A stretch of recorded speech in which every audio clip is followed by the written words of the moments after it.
¿A dónde va el ser humano al morir? El hombre por siglos se ha preguntado qué hay después de la muerte física. ¿A dónde va el espíritu? ¿A dónde va el alma? A esta pregunta han respondido en su propio entendimiento dramaturgos, poetas, pensadores y filósofos. La muerte se ve de manera distinta dependiendo de la cultura en la que la persona vivió y murió. Hay quienes afirman que no le temen y cuando se llega a la vejez la anhelan y la reciben con una sonrisa. Pues como dijo Séneca, nada es tan cierto como la muerte. Y, como dijo a San Agustín, todo es cierto, solo la muerte es incierta. Para la muerte, según Platón, representa la forma verdadera de la liberación del alma y el camino de ésta para alcanzar el bien supremo. Para Platón, la muerte es un cambio de lugar para el alma, que es la esencia de los seres humanos, según él. Y cuando una persona muere, el alma se libera de la cárcel del cuerpo, reencarnando hasta su purificación, para después ir al mundo divino y eterno de las ideas. Para Octavio Paz, en su libro El laberinto de la soledad, él no veía la muerte como algo malo o algo por lo cual asustarse, ya que simplemente era una transición del alma. Son maneras de morir que reflejan las maneras de vivir.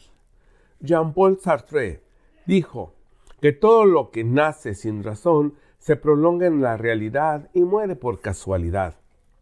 A través de la filosofía aprendemos a separar el alma del cuerpo y entender que el morir es el alma la que perdura. En esta vida nada es permanente, ni la salud, ni la juventud, ni la enfermedad, ni la tristeza, ni el trabajo, ni la riqueza, ni la pobreza. Pues esta es subjetiva, porque hay ricos en dinero, pero que realmente son muy pobres en espíritu. Y hay gente muy pobre en dinero, pero que son inmensamente ricos en el espíritu. Lo único que es permanente, de la cual yo no he sabido que alguien regrese después de 24 horas, es la muerte. Espérenme. No, calma. Hay personas que sí resucitaron en el pasado después de haber muerto, como Dorcas, como Lázaro u otros personajes en la Biblia. En el futuro vendrá Jesús también en las nubes y los muertos en Cristo resucitarán primero. Ahora continuemos. Para mí en lo personal, la muerte es el final del camino en la tierra que se le ha dado al ser humano. Solo que a algunos se nos ha dado un camino un poquito más largo, a otros más corto. Pero al final les digo que, por muy lento que camine el hombre, siempre llega a su destino. El ser humano tiene el poder en su mano de decidir por cuál camino va a querer ir por toda la eternidad. Muchos, si no es que millones de personas, piensan por comodidad que después de la muerte irán al cielo porque fueron buenas personas. Es por ello que viven una vida según la filosofía del hombre y consejo de Satanás, pero no la de Dios. Y así es como el cristiano, y aclaro, no hablo de religión, sino de relación con Jesucristo. Así es como se prepara para cuando llegue el final de este corto camino por la tierra. Como lo dije al principio, sabiendo que nada es eterno. Aquí solo estamos de paso, pues nuestra morada eterna está con Cristo Jesús y como cristianos nos preparamos. Algunos otros, creyendo que cuando una persona muere, hasta ahí se acabó la vida. No hay nada después de la muerte. Solo el cuerpo muere, se transforma en polvo y desaparece, al igual que desaparece el alma y el espíritu. Pero veamos, ¿qué dicen las diferentes religiones acerca de la muerte? El cristianismo es una de las más populares. Seguramente tú perteneces a esta. El cristianismo cree en el cielo y en el infierno. El concepto es simple. ¿Estás arrepentido de tus pecados y recibiste a Cristo Jesús en tu corazón? Tendrás vida eterna en el cielo. Dios no es injusto. Para Dios no hay diferencia de personas. Pasando por todos los países, todas las culturas, todos los idiomas y lenguas. De igual manera, por todos los colores de piel y por todas las religiones. Y desde el niño hasta el anciano, desde el pobre hasta el millonario, Dios nos da la oportunidad a todo ser humano de tener esa libertad de escoger qué camino habremos de seguir. Vayamos, ¿qué dice Juan capítulo 6, versículo 40? Dice, y esta es la voluntad del que me ha enviado, que todo aquel que vea al Hijo y cree en Él tenga vida eterna, y yo le resucitaré en el día postrero. Veamos Juan que dice 3:16. Dice, el que cree en Él no es condenado, pero el que no cree ya está condenado por no haber creído en el nombre del unigénito Hijo de Dios. Esto lo dice Juan capítulo 3, versículo 18. ¿Qué quiere decir esto? Que dentro de esta oportunidad que Dios da al ser humano, algunos deciden no creer en Jesús y otros deciden creer la mentira de Satanás a través de filosofías humanas. Por ejemplo, veamos, ¿qué dice el hinduismo? El hinduismo no creen ni en el cielo ni en el infierno, aunque sí confían en la reencarnación. De paso les doy una información. El hinduismo surgió en la India hacia 1750 a.C. Carece de un único fundador, como así también de profetas o de una estructura institucional. Se estima que los pueblos arios invadieron la India y trajeron en su cultura a los primeros dioses. ¿Qué nos dice esta información? Que el hinduismo está afincado en bases culturales invasoras. Alguien se imaginó lo que ocurriría después de la muerte y su comentario lo divulgó y lo hizo popular y muchos lo creyeron y lo adoptaron como una verdad y lo convirtieron así en su religión. Para ellos, el futuro de su próxima vida dependerá de cómo vivas tu vida actual. Ahora veamos el Islam. Los adeptos a esta religión creen en un lugar llamado paraíso con Alá. Y si te inmolas y matas infieles, Alá te espera con vino y mujeres. Y también creen en un lugar llamado infierno, a donde van los pecadores, según esta teoría. Por muchos es sabido que el Islam sí reconoce la existencia de Jesús de Nazaret y se le considera un profeta, pero no como el Hijo de Dios. El Islam, a Jesús se le conoce como Isa, se le considera uno de los mensajeros de Dios y el Mesías enviado para guiar al pueblo de Israel con una nueva escritura. El Evangelio, según el Islam, se debe creer en Jesús como parte de la fe musulmana, pero no venerarle. De hecho, en el Corán, el libro sagrado del Islam, se menciona a Jesús 25 veces más a menudo por su nombre que al propio Mahoma. Pero ahora veamos algunas discrepancias. ¿En qué comienza la discrepancia? Pues en que el Islam rechaza la visión cristiana que Jesús fuera la encarnación de Dios o el Hijo de Dios. También así como que fue crucificado y resucitó o que expiará los pecados de la humanidad. El Corán enfatiza que Jesús fue un profeta, un mortal que tomó todos los otros profetas que habían sido elegidos por Dios para extender su palabra. Pero nada más, hasta ahí. Es importante resaltar que el Corán tiene la base en la Biblia y no la Biblia en el Corán. Hagamos un análisis. Cristo vivió en la tierra hace 2000 años. Mahoma vivió en el año 570. Jesús ya había estado en la tierra 1400 años antes. La primera Biblia fue impresa en el año 1455 por Gutenberg. El primer libro del Corán se imprimió 189 años después. El Corán se imprimió, según dicen los teólogos musulmanes, que fue el arcángel Gabriel quien dictó el contenido del libro a Mahoma. Hablemos de los ángeles. Veamos rápidamente otra religión que nació a través del mensaje de un ángel. Los mormones, en 1823, al oeste de Nueva York, de acuerdo con las declaraciones de José Smith, Moroni se le apareció en forma de ángel para revelarle dónde se encontraban ocultas unas antiguas planchas de oro.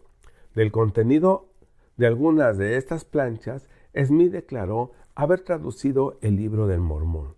Y tanto para los musulmanes como para los mormones, cuando se escribieron tanto el libro del Corán como el libro del Mormón, ya tenían una Biblia.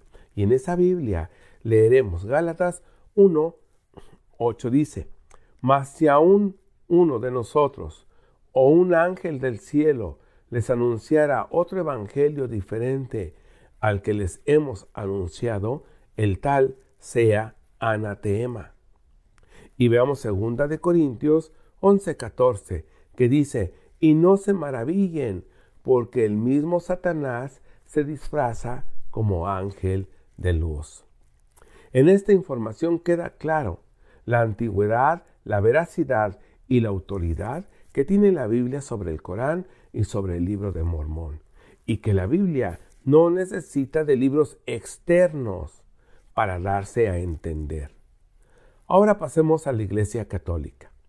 La religión católica, para el catolicismo, la muerte es la separación del cuerpo y el alma. Por el alma entendemos el principio espiritual que anima el cuerpo y al que tradicionalmente se le atribuyen las facultades espirituales del intelecto, la memoria y la voluntad. Al morir, el alma sobrevive y enfrenta un juicio particular con 3 resultados: el cielo, el purgatorio o el infierno.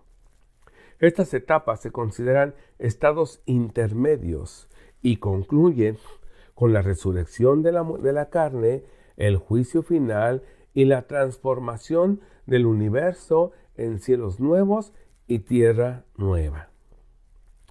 Ahora veamos qué dice el hinduismo de la muerte. Los hinduistas creen en la reencarnación después de la muerte.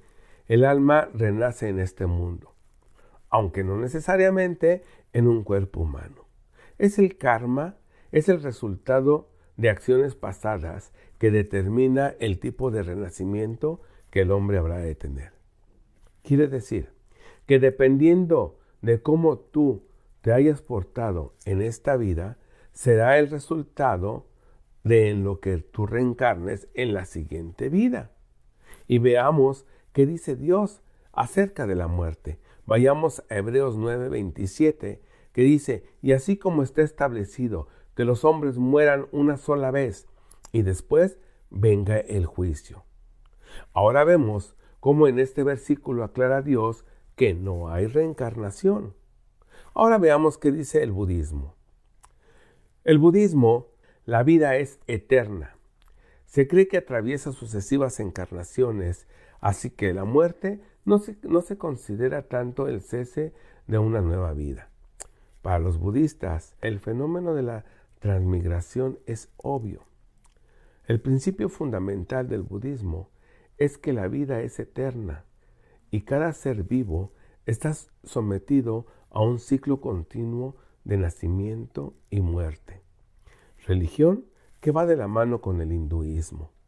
Por razones de tiempo, faltaron algunas religiones y denominaciones cristianas.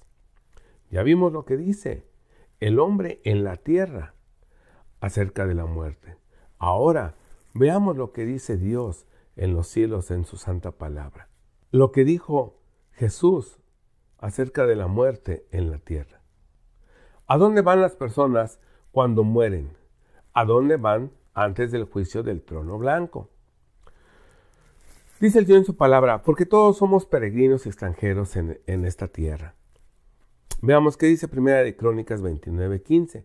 Dice: porque nosotros, extranjeros y advenedizos, somos delante de ti, como todos nuestros padres, y nuestros días sobre la tierra, cual sombra que no dura. Tú que me escuchas, despierta. Permíteme darte una sacudida espiritual. Nada, pero nada de lo que se tenga aquí en la tierra va a estar con nosotros cuando tengamos que dar cuenta a Dios de nuestras vidas. Es lamentable ver cómo hay fraudes para quitar el dinero a los que, buscando incrementar sus ahorros, son timados por personas sin escrúpulos ni conciencia. Desafortunadamente, he sido testigo de cómo hermanos se pelean por la casa que dejaron sus padres y no les importa hacerse daños unos a otros. No les importa lastimarse moralmente, insultarse verbalmente o demandarse legalmente. Y esa unión que había mientras los padres vivían ahora ha desaparecido. No se dan cuenta a las personas que están a su alrededor y que son lastimadas en su corazón solo por la codicia de quienes ven los bienes materiales. Pero vayamos, ¿qué dice 1 de Pedro 2, versículo 11? Dice: amados, les ruego como extranjeros y peregrinos que se abstengan de las pasiones carnales que combaten contra el alma.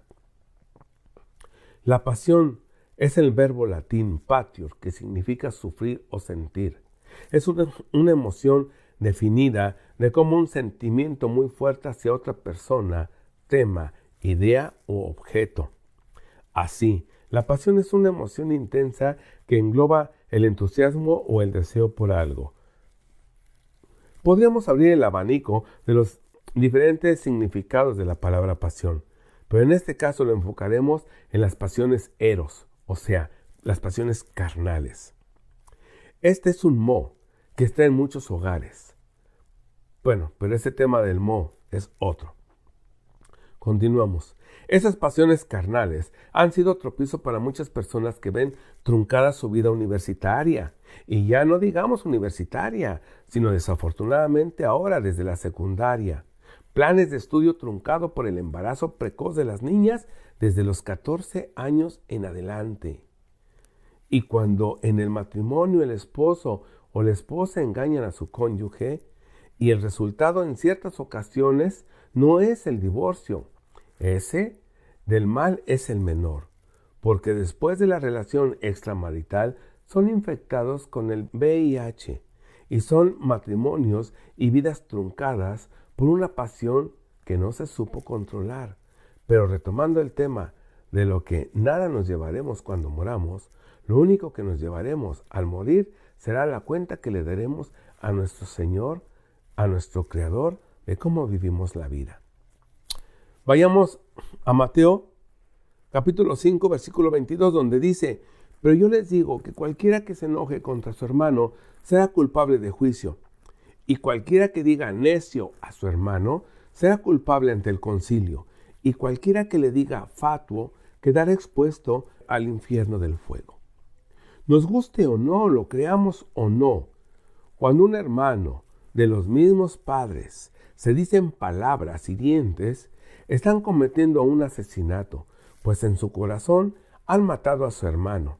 Y esta ley de Dios no solo aplica a los hermanos, sino a todo ser humano que así insulte y maldiga a su prójimo. Vayamos a Mateo capítulo 8, versículo 28, donde dice: no teman a los que matan el cuerpo, pero no pueden matar el alma. No teman más bien al que puede destruir el alma y el cuerpo en el infierno. En 23:33, Jesús se refiere a los fariseos y a los escribas, donde les dice: serpientes, generación de víboras, ¿cómo escaparán de la condenación del infierno? La palabra griega gena no era otra cosa sino que el basurero a las afueras de Jerusalén, y ese lugar era utilizado como sinónimo de destrucción y de juicio, ya que los criminales, después de ser enjuiciados, castigados y muertos, eran arrojados ahí. La palabra gena es utilizada 11 veces por nuestro Señor Jesús y una por el libro de Santiago. Veamos en el griego que es Gena. En hebreo es Valle del Hinón. Es el infierno o purgatorio judío. En el judaísmo, el infierno es un lugar de purificación para el malvado. El nombre se derivó del valle cercano a Jerusalén, la cañada o barranco del Hinón, identificada metafóricamente como la entrada al mundo del castigo para la vida futura.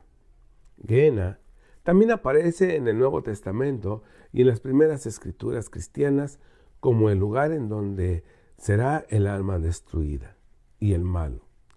En Gehenna, como destino del pecador, es diferente al Seol, el lugar donde habitan todos los muertos. La palabra de Dios expone repetidamente que los malos no vivirán para siempre en el infierno o en lugares de tinieblas y de oscuridad. Las tinieblas de afuera literalmente significa afuera, en donde no hay ninguna luz. La palabra griega para tinieblas se puede usar también metafóricamente para definir la oscuridad. Una frase que la puede describir puede ser un lugar de lloro y crujir de dientes, el cual denota una angustia extrema y una desesperación máxima. Sin importar lo que ustedes piensen sobre de esto, las tinieblas de afuera definitivamente yo creo que no son un lugar a donde alguien quiera ir. Por muchas generaciones se creyó simplemente que era otro nombre para el infierno, pero el infierno, o más exactamente el Hades, no es un destino permanente, es solamente un lugar temporal del cual será lanzado al lago de fuego al final del milenio. Vayamos a Mateo capítulo 8, versículo desde el 12, donde dice: entrando Jesús en Capernaum, vino a él un centurión rogándole y diciéndole: Señor, mi criado está postrado en casa y paralítico, gravemente atormentado. Y Jesús le dijo: yo iré y le sanaré. Respondiendo el centurión y dijo: Señor, no soy digno de que entres bajo mi techo. Solamente di la palabra y mi criado sanará, porque también yo soy hombre bajo autoridad y tengo bajo mis órdenes soldados. Y le digo a este: ve y va, y al otro: ven y viene. Y a mi siervo le digo: haz esto, y eso hace. Al oírlo Jesús se maravilló y dijo a los que le seguían: de cierto les digo que ni aun en Israel he hallado tanta fe. Y les digo que vendrán muchos del oriente y del occidente, y se sentarán con Abraham, Isaac y Jacob en el reino de los cielos. Mas los hijos del reino serán echados a las tinieblas de afuera. Ahí será el lloro y el crujir de dientes. En su primera referencia a las tinieblas de afuera, Jesús le estaba hablando claramente al pueblo de Israel. Él criticaba a los judíos que un soldado romano gentil demostrara aún más fe y una fe más firme en él que los que ellos tenían. Mateo 22:13, ¿qué dice? Respondiendo Jesús les volvió a hablar en parábolas diciendo: el reino de los cielos es semejante a un rey que hizo fiesta de bodas a su hijo. Y envió a sus siervos a llamar a los convidados a las bodas, mas éstos no quisieron venir. Volvió a enviar otros siervos diciendo: digan a los convidados: he aquí he preparado mi comida, mis toros y mis animales engordados han sido muertos, y todo está dispuesto, vengan a las bodas. Mas ellos, sin hacer caso, se fueron, uno a su labranza y otro a sus negocios, y otros tomando a los siervos los enfrentaron y los mataron. Al oír el rey, esto se enojó y enviando sus ejércitos destruyó a aquellos homicidas y quemó la ciudad. Entonces dijo a sus siervos: las bodas a la verdad están preparadas, mas los que fueron convidados no eran dignos. Vayan pues a las salidas de los caminos y llamen a las bodas a cuanto encuentren. Y saliendo los siervos por los caminos, juntaron a todos los que hallaron, juntamente malos y buenos, y las bodas fueron llenas y convidadas. Y entró el rey para ver a los convidados, y vio ahí un hombre que no estaba vestido de boda, y le dijo: amigo, ¿cómo entraste aquí sin estar vestido de boda? Mas él enmudeció. Entonces el rey le dijo a los que servían: átenle de pies y manos y échenlo en las tinieblas de afuera. Ahí será el lloro y el crujir de dientes. ¿Qué significa esto? Que los que por sus propios medios se resguardaron de los 7 años de la tribulación y se escondieron en cuevas, búnkers o subterráneos, pero nunca recibieron a Jesús en su corazón ni se arrepintieron de sus maldades, cuando la tribulación haya acabado, vendrá el milenio.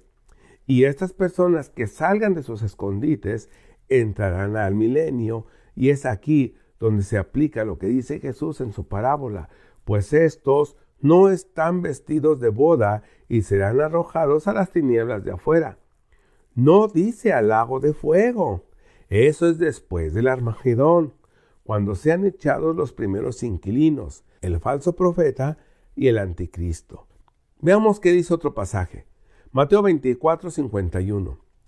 ¿Quién es, pues, el siervo fiel y prudente, el cual puso a su señor sobre su casa para que les dé él el alimento a tiempo? Bienaventurado aquel siervo al cual su señor venga y le halle haciendo así. De cierto les digo que sobre todos sus bienes les pondrá. Pero si aquel siervo malo dijere en su corazón, mi señor tardará en venir, y comenzare a golpear a sus consiervos, y aun a comer y a beber con los borrachos, vendrá el señor de aquel siervo en día que éste no espera, y a la hora que él no sabe, y lo castigará duramente, y lo pondrá su parte con los hipócritas. Ahí será el lloro y el crujir de dientes. La parábola de los siervos solamente tiene una referencia implícita a las tinieblas de afuera, al llamarlas un lugar para los hipócritas, en donde habrá lloro y crujir de dientes, puesto que esa frase acompaña a las otras menciones de las tinieblas de afuera. Yo creo que podemos incluir en este tema a Mateo 25:30. Aquí se refiere a los siervos que les entregó talento, al que le entregó 5, al que le entregó 3, al que le entregó 2 y al último que le entregó solamente 1. Y todos le entregaron intereses de sus talentos, excepto el que recibió 1. Dice así el Señor en su palabra. Pero llegando también, aquel que había recibido un talento le dijo, Señor, conocía que tú eres un hombre duro, que siegas donde no sembraste y recoges donde no esparciste, por lo cual tuve miedo y fui y escondí tu talento en la tierra. Aquí lo tienes, es tuyo. Y respondió su señor y le dijo, siervo malo y negligente, sabías que ciego donde no sembré y recojo donde no esparcí. Por tanto, deberías haber dado mi dinero a los banqueros, y al venir yo hubiera recibido lo que es mío con los intereses. Quítenle pues el talento y dénselo al que tiene 10 talentos, porque al que tiene le será dado y tendrá más, y al que no tiene, aún lo que tiene, le será quitado. Y al siervo inútil, échenlo en las tinieblas de afuera, ahí será el lloro y el crujir de dientes. ¿Recuerdan las palabras de oscuridad, angustia extrema y desesperación máxima? Estas están asociadas con la frase las tinieblas de afuera. El estar ahí es haber sido cortado de la presencia del Señor y de todas las demás personas, existiendo en una total obscuridad. El diccionario define como angustia como la aflicción, congoja, ansiedad, temor opresivo, o sea, un estado de máxima desesperanza. Ya sea que para ustedes lo llamen infierno, Hades, Gehenna o tinieblas de afuera, es lo mismo, es sinónimo de soledad, angustia y terror. Y les aseguro, tú que me escuchas, que en ese lugar no habrá retorno. En ese lugar nadie nunca quisiera estar. Lo voy a resumir. Cuando una persona muere con Cristo en su corazón, va directamente al cielo para estar en su presencia. O cuando una persona muere sin Cristo, va directamente a las tinieblas de afuera, al lugar de obscuridad. Ahora leamos. De acuerdo a la Biblia, hay 2 caminos. Para esto haré 2 cuadros figurativos. El primero es lo que dice Dios, ¿qué hay después de la muerte para aquella persona que recibió a Cristo en su corazón? Y el segundo cuadro, ese es el que dice, ¿qué hay después de la muerte para aquellas personas que decidieron rechazar a Cristo? Veamos el primer cuadro. Comenzaremos aclarando. Dios dice que después de la muerte no hay segundas oportunidades o purgatorios, ni limbos o encarnaciones, o simplemente no hay nada. Hebreos 9:27 dice, de la manera que está establecido para los hombres que mueran una sola vez y después de esto el juicio. También es importante no dejar de mencionar que Jesús es el único camino a la salvación en la tierra. No hay intercesores o intercesoras, no hay vírgenes, ni santos, ni obras hechas en la tierra. No hay nada ni nadie por Él o por los que podríamos ser salvos. Por favor, por su bien mientras están en la tierra y por su bien en la eternidad, medite los siguientes pasajes bíblicos que a continuación vamos a leer. Juan 3:16 dice, porque tanto amó Dios al mundo que ha dado a su Hijo unigénito, para que todo aquel que en Él crea no se pierda, mas tenga vida eterna. No hay otro camino que lleve a vivir en la eternidad con Jesús. No se deje engañar cuando escuche que encajonan a Jesús en una religión. Ninguna religión te lleva a vivir con el Padre, ni obras que hagas aquí en la tierra. No hay rezos ni sacrificios físicos como penitencias o mandas. Con nada de lo que hagas en la tierra podrás ganar un lugar en el cielo. Solo la muerte sacrificial del Cordero sin tacha y sin mancha como lo fue Jesucristo. Él fue suficiente y una vez y de una vez para siempre para pagar por nuestros pecados. Si crees que existe, será suficiente, pues todo está pagado en la cruz del Calvario. Ahora es solamente por gracia que tenemos un lugar con Cristo en el cielo y no por obras. Mucha gente piensa y cree que por sus obras, acciones, irán al cielo porque ellas se lo merecen o se lo han ganado. Por ejemplo, hay personas que le pregunto, ¿creen que si murieran el día de hoy, irían al cielo? Y su respuesta es sí. Y mi contrarrespuesta es ¿por qué? Y ellos responden así.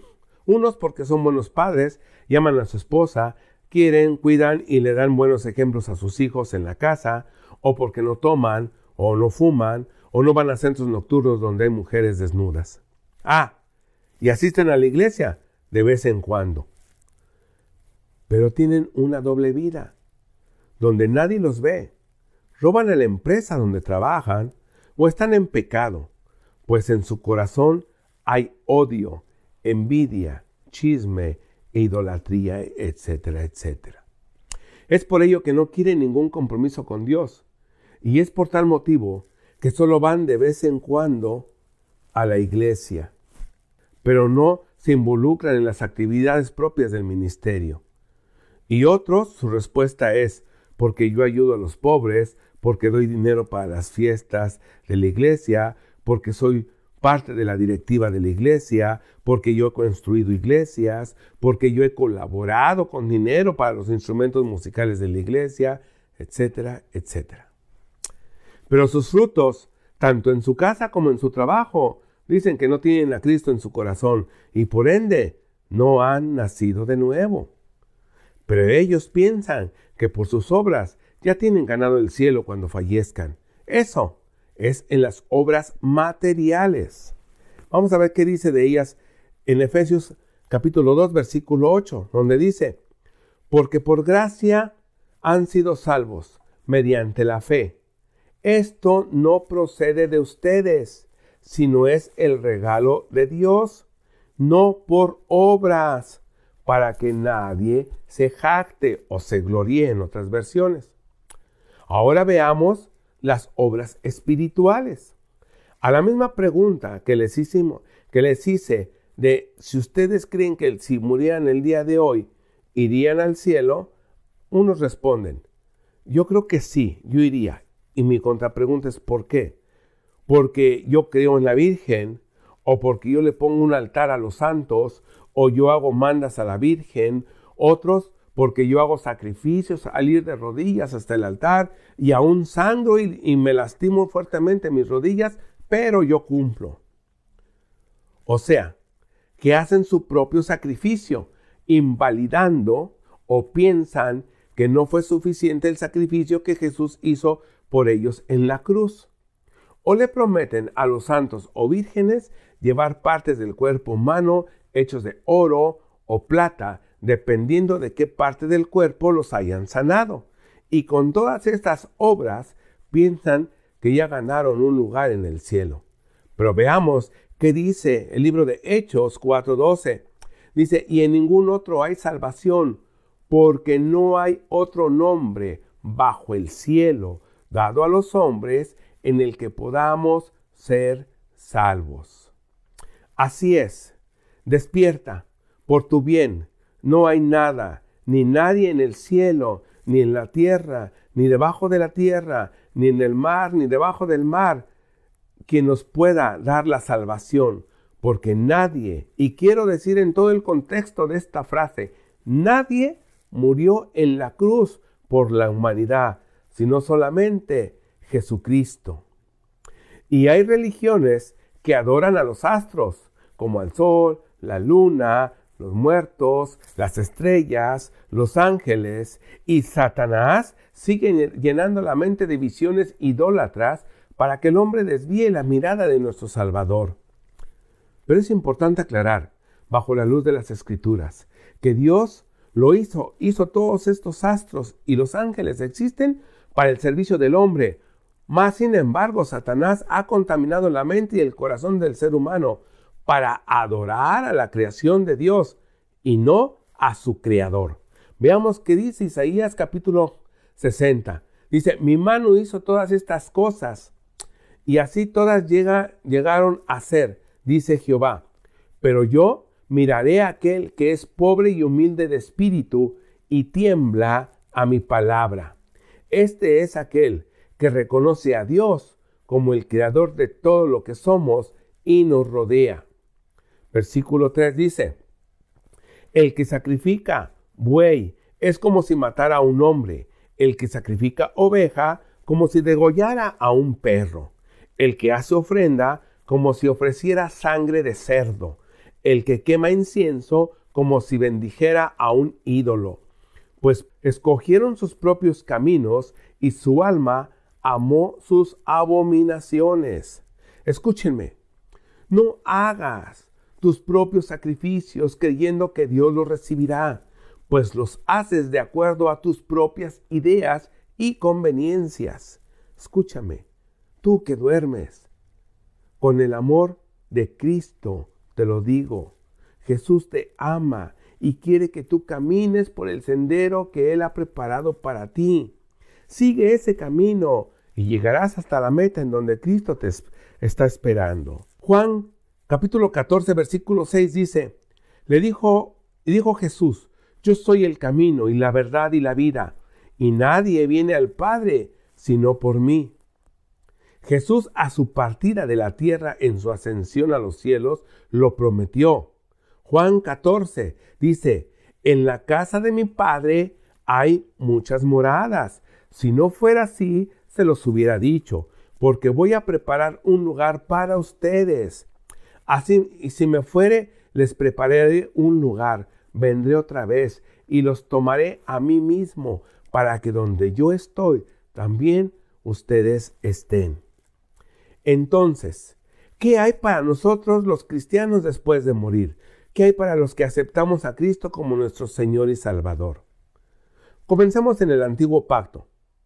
Vayamos a el libro de Isaías 11. Dice, morará el lobo con el cordero, y el leopardo con el cabrito se acostará. El becerro y el león y la bestia doméstica andarán juntos, y un niño los pastoreará. La vaca y la osa pastarán, sus crías se echarán juntas, y el león como el buey comerán paja.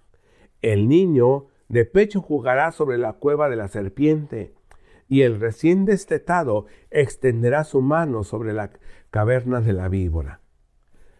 Aquí no habrá más miedo a los animales, no habrá más depredadores. Ya no habrá más escenas donde el león devora al búfalo o el lagarto atrapa a quien vaya a beber agua al río. No habrá más serpientes que maten a la gente con su veneno, o las tarántulas sean totalmente inofensivas. Toda naturaleza de un animal de ataque será convertido en un inofensivo cordero. Capítulo 60. Nunca más se oirá en tu tierra violencia, destrucción ni quebranto en tu territorio, sino que a tus muros llamarás salvación y a tus puertas alabanza. El sol nunca más te servirá de luz para el día, ni el resplandor de la luna te alumbrará, sino que Jehová te será por luz perpetua, y el Dios tuyo por tu gloria. No se pondrá jamás tu sol, ni menguará tu luna, porque Jehová te será por luz perpetua, y los días de tu luto serán acabados. Así es, no habrá más noches frías, y en ciertos países no habrá más fríos extremos, como en el que vivo. No habrá más sol abrasador que deshidrate, no habrá más ladrones ni asesinos. Bendito mi Señor. Continuamos. Capítulo 65, versículo 17 dice: porque he aquí, yo crearé nuevos cielos y nueva tierra, y de lo primero no habrá memoria, ni más vendrá al pensamiento. De una manera increíble, que solo lo puede lograr el Creador del mundo, Él hará que las aguas se limpien de toda contaminación. La tierra dará su fruto libre de contaminantes, y habrá mucho pasto con fruto sobre la tierra, pues los desiertos florecerán. Mas se gozarán y se alegrarán para siempre en las cosas que yo he creado, dice el Señor, porque he aquí, yo traigo a Jerusalén alegría a su pueblo y gozo. Y me alegraré con Jerusalén, y me gozaré con mi pueblo, y nunca más se oirán en ella voz de lloro y voz de clamor. Capítulo 35, 1 dice: hasta el lugar desolado y el desierto estarán contentos en esos días. La tierra baldía se alegrará y florecerá el azafrán de primavera. Así es, no habrá más tristezas, ni llanto por la injusticia del hombre. No habrá más hambres, ni enfermedades, ni ladrones. Y lo mejor de todo, ¿saben qué? Que no habrá políticos. Y no hablo de la política, ese es otro tema. No habrá más allí niño que muera de pocos días, ni viejo que sus días no cumpla. Porque el niño morirá de 100 años, y el pecador de 100 años será maldito. Sí, ahora el hombre es de 100 años, imagínense cuando el niño sea de 100 años. Y si a esto le agregamos que no habrá enfermedades, ni ladrones, ni pasamos por hambres, ¡qué fantástico! Pero qué lindo será el tiempo que nos espera al lado de nuestro Señor. Y para mejorar el cuadro, vayamos a Ezequiel, capítulo 45, versículo 12, donde dice: junto al río, en la ribera, uno y al otro lado, crecerá toda clase de árboles frutales. Sus hojas nunca caerán, ni faltará su fruto. A su tiempo madurará, porque sus aguas salen del santuario. Su fruto será para alimento, y su hoja será medicinal. Esto era en el antiguo pacto, pero para que esté en armonía, Dios lo confirma en el libro de Apocalipsis, cuando el apóstol Juan describe lo que vio. Veamos, Apocalipsis 22, 2 dice: en medio de la calle de la ciudad, y a uno y a otro lado del río, estaba el árbol de la vida, que produce 12 frutos, dando cada mes su fruto, y las hojas del árbol eran para la sanidad de las naciones. No habrá necesidad de ir al doctor, pues habrá medicina natural que Dios proveerá. Oh, bendito mi Señor. Ahora regresamos a Isaías 65, donde continuamos, donde dice, en el versículo 21, dice: y edificarán casas, y morarán en ellas, plantarán viñas, y comerán del fruto de ellas. No edificarán para que otro habite, ni plantarán para que otro coma. Porque según los días de los árboles serán los días de mi pueblo, y mis testigos disfrutarán de la obra de sus manos. No trabajarán en vano, ni darán a luz para maldición, porque son linaje de los benditos de Jehová, y sus descendientes con ellos. Y el 24 dice, y antes que clamen, yo responderé. Mientras aún hablan, yo los oiré. Sí, aunque parezca increíble, no habrá más trabajos de albañilería ni construcción, ni trabajarán para nadie. El papá construirá su propia casa, sembrará su propia tierra y se alimentará de su propia cosecha.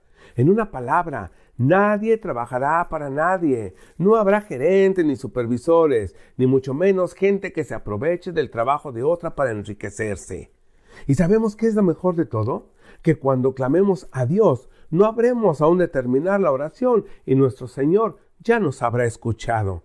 ¡Qué futuro tan hermoso nos espera a los que de corazón esperamos a Cristo! Eso será en el milenio. Ahora imagínense lo que nos espera en la eternidad, en el tercer cielo. Ahora, vayamos a Juan, capítulo 10, dice, y yo les doy vida eterna, y jamás perecerán, y nadie los arrebatará de mi mano. Aquí ya no habla Jesús de un milenio, sino de vida eterna, frase que algunas personas no alcanzan a entender y les parece una utopía esta promesa, pero es porque no tienen una relación directa con nuestro Creador. Pero para motivarlos, vamos a ver otra promesa que Dios hace. Vayamos a 2 de Corintios 2:9, donde dice, antes bien, como está escrito, cosas que ojo no vio, ni oído oyó, ni han subido a corazón de hombre, son las que Dios tiene preparado para los que le aman. Hagamos un poco de memoria. Solo recuerden en la tierra hermosos paisajes que ustedes hayan visto. O imaginen el cuerpo físico más sano que un ser humano pueda tener. O el clima más confortable que el hombre pueda desear. Pues eso está corto a lo que nos espera con Cristo Jesús. Porque dice cosas que ojo no vio. O sea, nunca el hombre ha visto este hermoso paisaje. Y dice, cosas que no han subido al corazón de hombre. Ahora veamos por películas que los productores buscan las más hermosas locaciones naturales y cuando no las encuentran, a través de efectos especiales las imaginan y el más hermoso lugar lo recrean a través de una computadora. Pues lo que nos espera no ha sido imaginado ni ha pasado por la mente del hombre. Y son las moradas eternas que Jesús está preparando para los que le hemos recibido en nuestro corazón como nuestro Señor y Salvador. Y para aquellos que creen que después de la vida no hay nada, veamos. Desde la resurrección de Cristo, aquellos cristianos que murieron ahora van directamente al cielo en lugar de ir al Hades. Esta interpretación explicaría estas escrituras. Mateo 16, versículo 18. Jesús prometió, sobre esta roca edificaré mi iglesia y las puertas del Hades no predominarán. El Hades es visto como un tipo de prisión. Esto quiere decir que aquellos que están en el Hades no son libres de vivir como ellos quieran. Una persona muerta no puede regresar a la vida por su propia fuerza de voluntad. Imagínense al Hades como un lugar de puertas para entrar y para salir, pero la puerta de salida está siendo cerrada ahora. Jesús prometió que las puertas del Hades no prevalecerían contra la iglesia. Apocalipsis 6:9 dice, Juan el apóstol, cuando abrió el quinto sello, vio debajo del altar las almas de los que habían muerto por causa de la palabra de Dios y del testimonio que tenían. Jesús prometió que aquellos que viven y que creen en Él nunca morirán.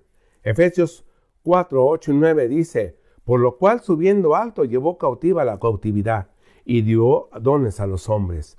Y eso de que subió, ¿qué es? Sino que también ya había descendido primero a las partes más bajas de la tierra. Es ahora, cuando una persona muere, ya no va al Hades, sino directo con Cristo al cielo.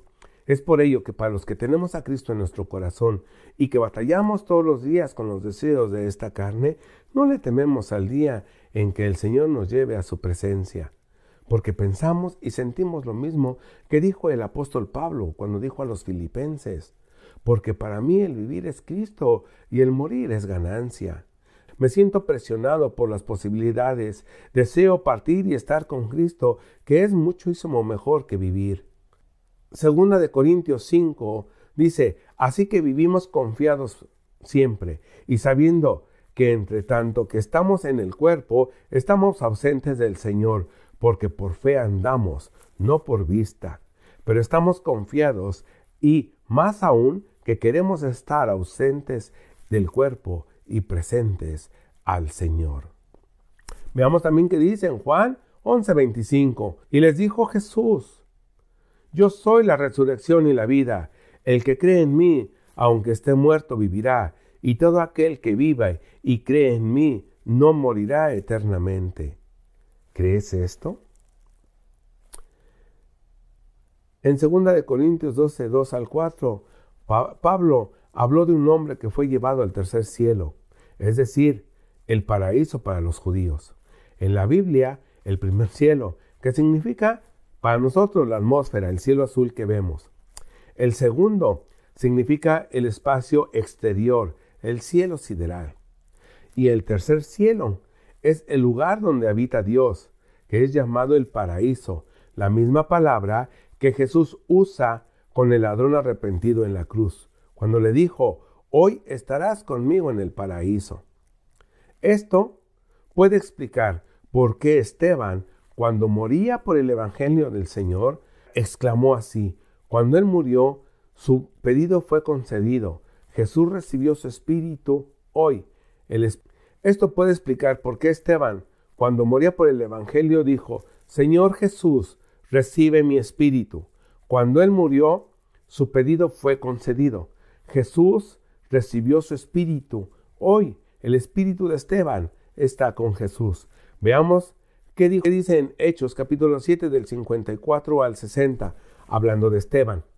Oyendo estas cosas, se enfurecieron en sus corazones, crujían los dientes contra él. Pero Esteban, lleno del Espíritu Santo, puestos los ojos en el cielo, vio la gloria de Dios y a Jesús que estaba a la diestra de Dios, y dijo: veo los cielos abiertos y al Hijo del Hombre que está sentado a la diestra de Dios. Entonces ellos gritaron, se taparon los oídos y arremetieron contra él.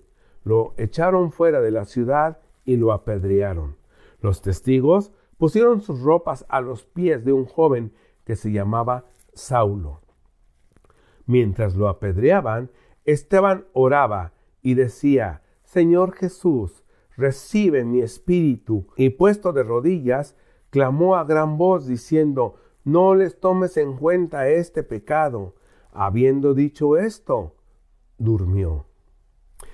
El verdadero cristiano, hoy en día, al momento de su muerte, puede también decir: Señor Jesús, recibe mi espíritu, confiando plenamente en que Él lo recibirá. Dígame, mi hermano que me escuchas, o tú que me escuchas, ¿vale o no vale la pena serle fiel a Dios en los cielos y fiel a nuestra familia en la tierra? Claro que vale la pena. Ahora veremos el segundo cuadro. En el primer cuadro figuramos los que heredarán el reino de Dios. Y vayamos al libro de Mateo. Esto es en el primer cuadro. Y les dijo Jesús: vendrán con muchos del oriente y del occidente, y se sentarán con Abraham, con Isaac, con Jacob, en el reino de los cielos. Y este es parte del segundo cuadro. En el versículo 12 dice: mas los hijos del reino serán echados a las tinieblas de afuera. Ahí será el lloro y el crujir de dientes. Veamos qué significa tinieblas. La palabra tiniebla se deriva de su etimología en latín, tenebrae, significa oscuro. Las tinieblas aluden entonces a la falta de luz. Las tinieblas, en un sentido bíblico, son el contrario a la luz, que representa la vida, la energía y el bien. En las tinieblas, para la tradición judeocristiana, recibe el mal. Satanás, o diablo, o adversario de Dios, pasó a gobernar las tinieblas del reino obscuro y maléfico, también conocido como infierno. San Agustín distinguió dos sustancias, de la luz y de las tinieblas, que no tienen nada, pero nada tienen que ver en común. La primera está en Dios, y allí se encuentra la verdad. Y en las tinieblas se halla la maldad y la mentira. Ahora tú que me estás escuchando, imagina, hagamos un ejercicio, solo imagina. ¿Alguna vez has estado en alguna cueva oscura? Y si no has estado, imagina. O en una montaña, o en alguna selva, para la cual de los tres panoramas, la que tú quieras que sea, ya sea que hayas estado o que te la imagines, cualquiera de los tres que sea completamente obscuras, sin un haz de luz, sin luna que alumbre, ni lámpara. Y imagina que estás caminando tú solo. Nadie va contigo. Pero de repente pasa alguien cerca de ti y te arrastra del cabello por el suelo, haciéndote sangrar y que tu piel se desgarre. Imagina el dolor. Y tú sin poder ver nada. Te dejan descansar y horas después de pronto sientes cómo golpean tu cuerpo y al tratar de correr caes en barrancos y te rompes los huesos y llorando pides perdón y clamas a Dios y le pides que te saque de ese tormento.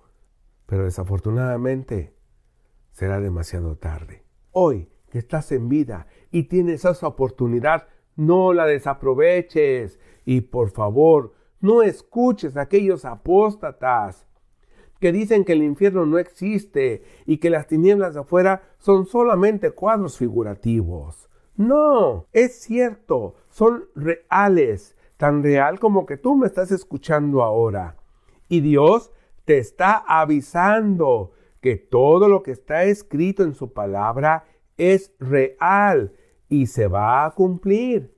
Vayamos a Mateo capítulo 5, donde dice: porque de cierto les digo, que hasta que perezca el cielo y la tierra, ni una jota ni una tilde pasará de la ley, hasta que todas las cosas sean cumplidas.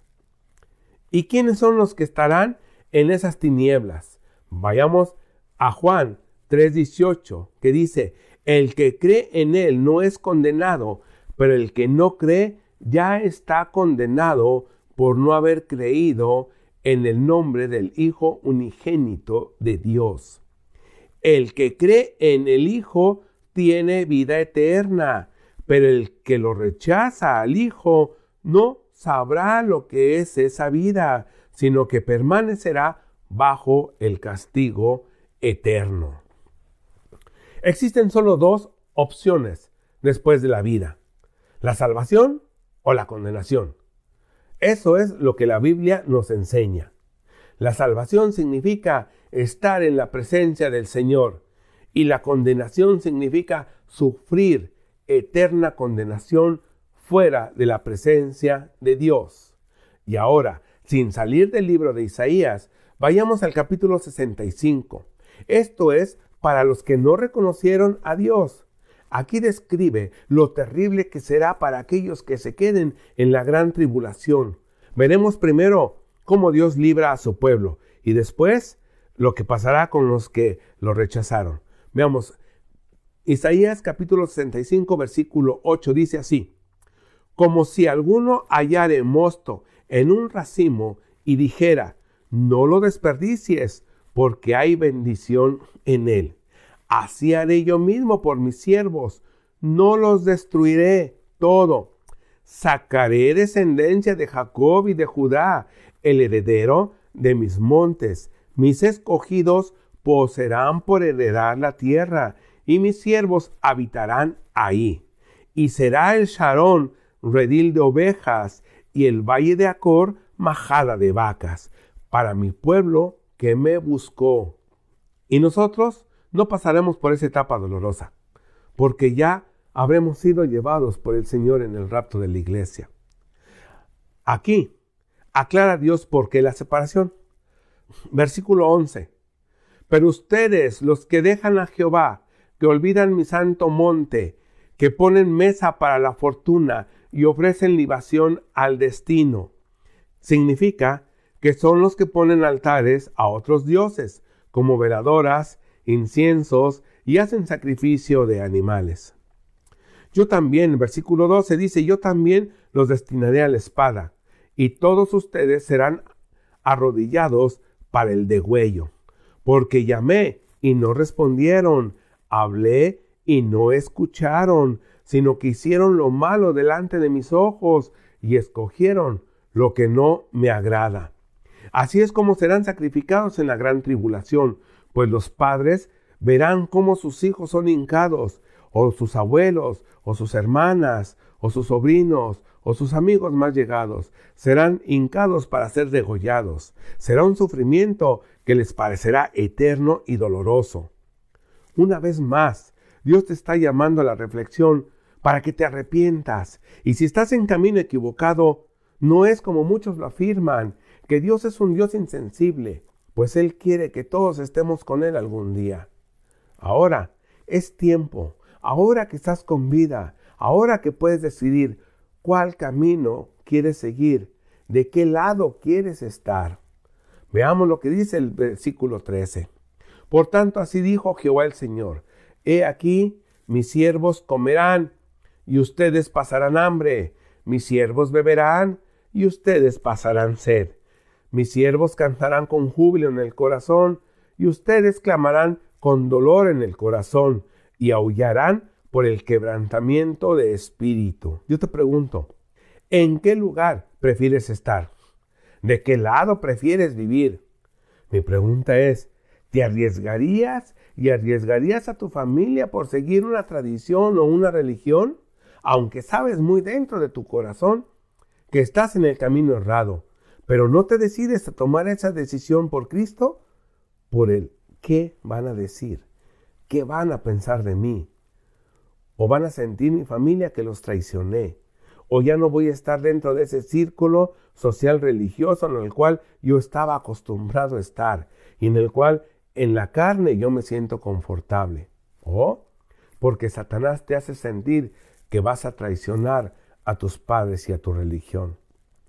No te dejes engañar por falsas sectas instigadas por Satanás que hacen que blasfemen de Dios diciendo que si Dios fuera bueno, no destinaría a nadie a las tinieblas y a la oscuridad o al lago de fuego. Pero lo que no dicen es que el ser humano escoge el camino por su propia decisión. Veamos qué dice la palabra del Señor acerca de la decisión propia. Vayamos a Proverbios 15, versículo 24, donde dice, el camino de la vida es hacia arriba al entendido, para apartarse del Seol abajo. Nosotros decidimos a dónde queremos ir. Segunda de Pedro 2:9. Sabe el Señor librar de la tentación a los piadosos y reservar a los injustos para ser castigados en el día del juicio.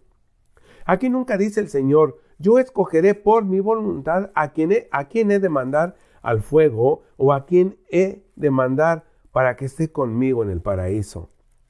Algunos se preguntarán, si yo estuviera frente de ellos me preguntarían, entonces, ¿cómo saber cuál es el camino para estar con Jesús? Juan 1 dice, a los suyos vino, pero los suyos no le recibieron, mas todos aquellos que le recibieron y que creen en su nombre les dio potestad de ser hechos hijos de Dios. Después de esta confesión, hay un cambio de persona. Y lo reafirma Gálatas 2:20, donde dice, ahora con Cristo estoy juntamente crucificado. Ya no vivo yo, mas Cristo vive en mí. Y lo que ahora vivo en la carne, lo vivo en la fe del Hijo de Dios, el cual me amó y se entregó a sí mismo por mí. Este versículo 20, ya no vivo yo, mas Cristo en mí, es el que nos lleva a hacer misericordia con los prójimos, porque ahora nos gobierna el corazón de Cristo que vive en nosotros. Y para ello Vayamos a Ezequiel capítulo 18, versículo 4, desde donde dice: la persona que peque, esa morirá. Sepa que todas las vidas me pertenecen, tanto la del Padre como la del Hijo. Quien es justo, practica el derecho y la justicia.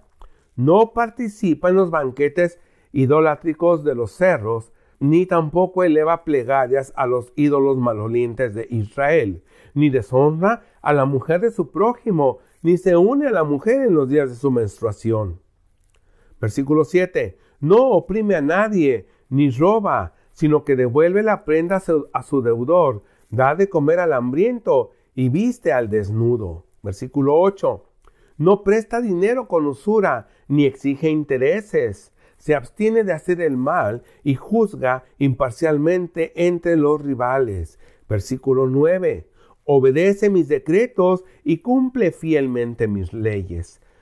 Tal persona es justa y ciertamente vivirá, lo afirma el Señor omnipotente. Ahora, eso es en el Antiguo Testamento, pasando exactamente la misma imagen, pero al Nuevo Testamento veamos qué es lo que dice Jesús. Mateo, capítulo 25, verso 31, dice: cuando el Hijo del Hombre venga en su gloria y todos los santos ángeles con él, entonces se sentará en su trono de gloria. Y serán reunidas delante de él todas las naciones. Entonces apartará los unos de los otros, como aparta el pastor de sus ovejas de los cabritos, y pondrá las ovejas a su derecha y los cabritos a su izquierda. Entonces el rey dirá a los de derecha: venid a mí, benditos de mi Padre, heredad el reino preparado para ustedes desde la fundación del mundo. Porque tuve sed y me diste de beber, tuve hambre y me diste de comer, fui forastero y me diste techo, estuve desnudo y me vestiste, enfermo y me visitaste, en la cárcel y fuiste a verme. Entonces los justos le responderán diciendo: Señor, ¿cuándo te vimos hambriento o te alimentamos, o sediento y te dimos de beber? ¿Cuándo te vimos forastero y te recogimos, o desnudo y te vestimos? ¿O cuándo te vimos enfermo o en la cárcel y fuimos a verte?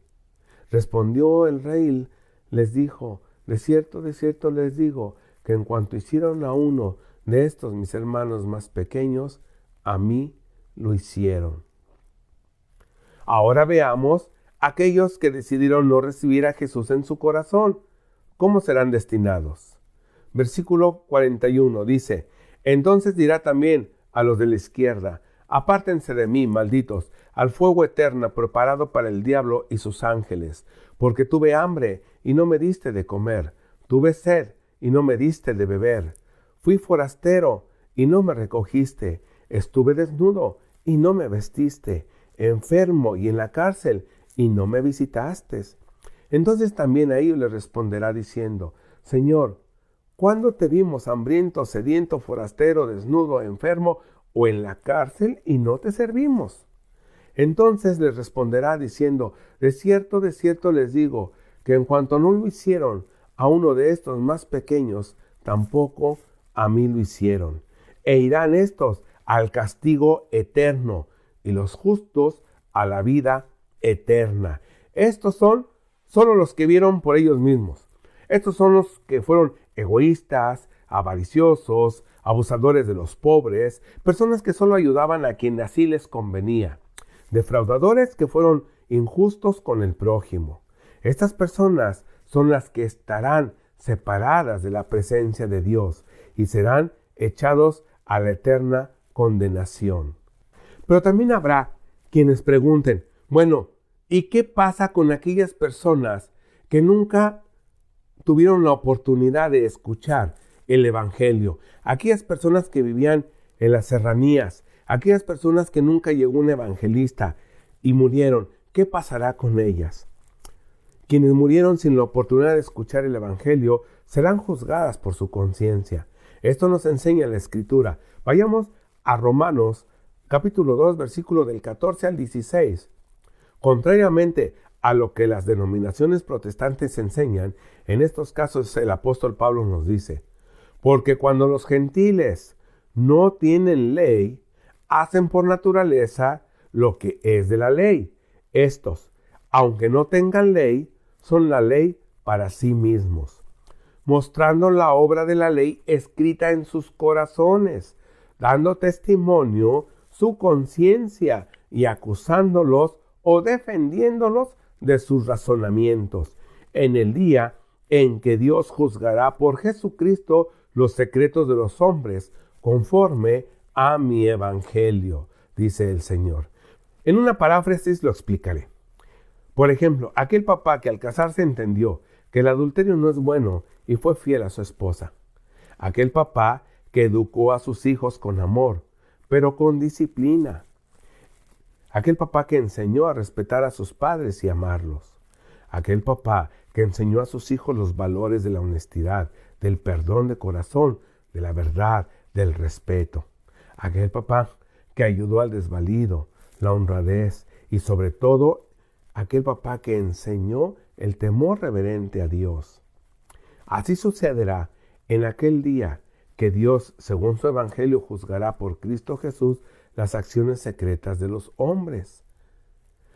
No aplica a las personas que tuviendo la oportunidad de conocer a Cristo y voluntariamente decidieron no hacerlo, o sea, que lo rechazaron.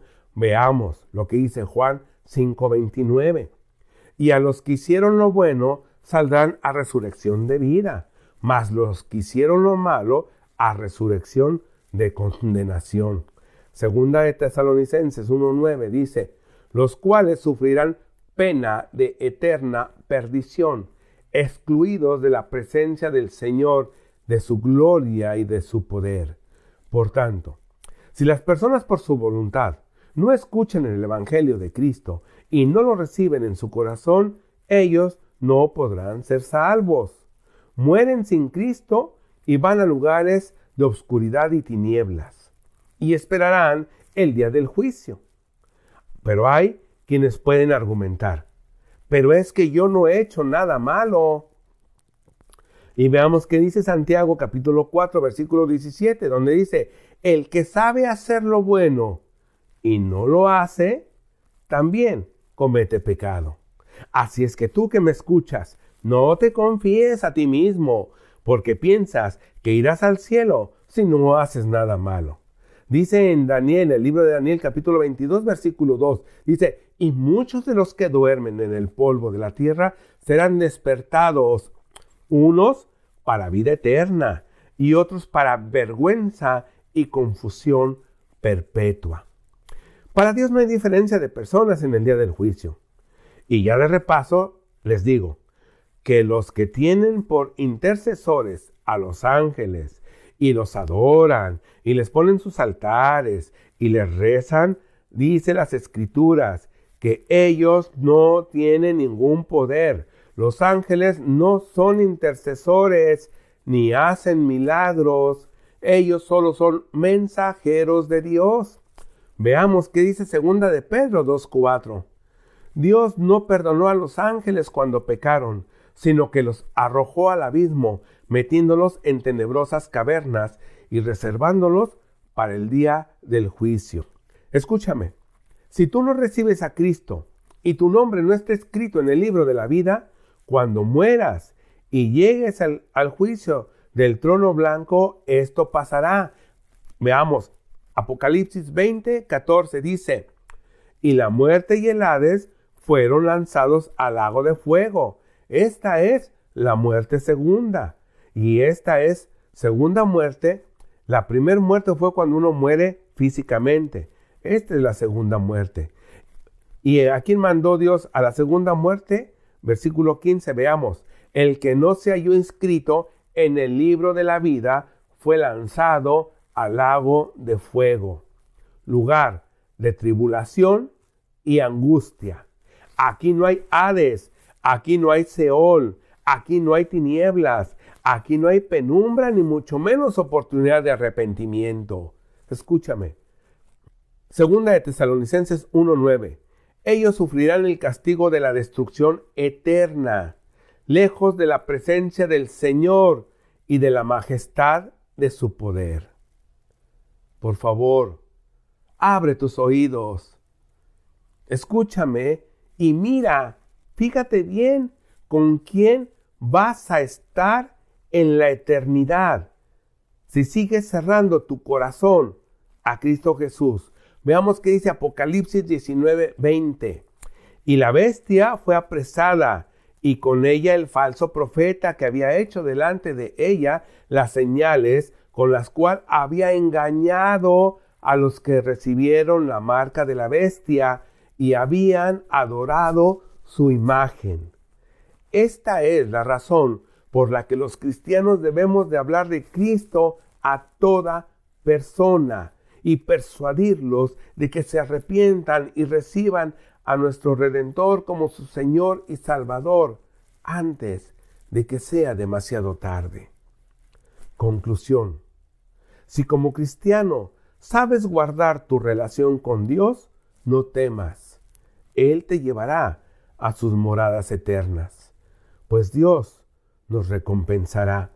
Hebreos 6:10 dice, y esto es para los que sirven hoy en la iglesia de Cristo, porque Dios no es injusto para olvidarse de las obras y del amor que han tenido mostrando por su nombre, y cómo sirvieron pasado y sirven presente a los santos, como lo siguen haciendo. Para cerrar este tema, ¿a dónde vamos a ir después de morir? Concluiré. No hay nada ni nadie en la tierra, ni debajo de la tierra, ni en el mar, ni debajo del mar, por el cual podamos ser salvos. No hay nada que el hombre pueda hacer por su propio mérito, por el cual él gane un lugar en el cielo. Lo único que tenemos que hacer para estar con Cristo es recibirlo en nuestro corazón, pues Él ya pagó el precio de nuestros pecados. Ahora por gracia solamente es que tenemos la salvación. O rechazar a Cristo, y eso es suficiente para estar en el lago de fuego por toda la eternidad con Satanás, el falso profeta, el anticristo y todos los miles de millones de demonios que hay, y también con todas aquellas personas que decidieron no abrir la puerta de su corazón para recibir a nuestro Salvador. Te hago el llamado, tú que duermes, despierta. Ahora que me estás escuchando y que estás consciente de lo que acabo de explicar, no hagas duro tu corazón y clama a Dios mientras pueda ser hallado, pues no sabes el día de mañana, tal vez sea demasiado tarde. Ríndete a Jesucristo, que te ama con amor y te ama con amor eterno. Él no quiere que te pierdas, Él quiere que estés con Él para toda la eternidad, pero la decisión solamente es tuya. Con este llamado concluyo este tema. Y no mencioné la composición del infierno. Ese es otro tema. Si tienes alguna duda o comentario, házmela saber y yo con gusto te responderé. En la pantalla aparece mi correo electrónico. Hasta la próxima y que Dios te bendiga.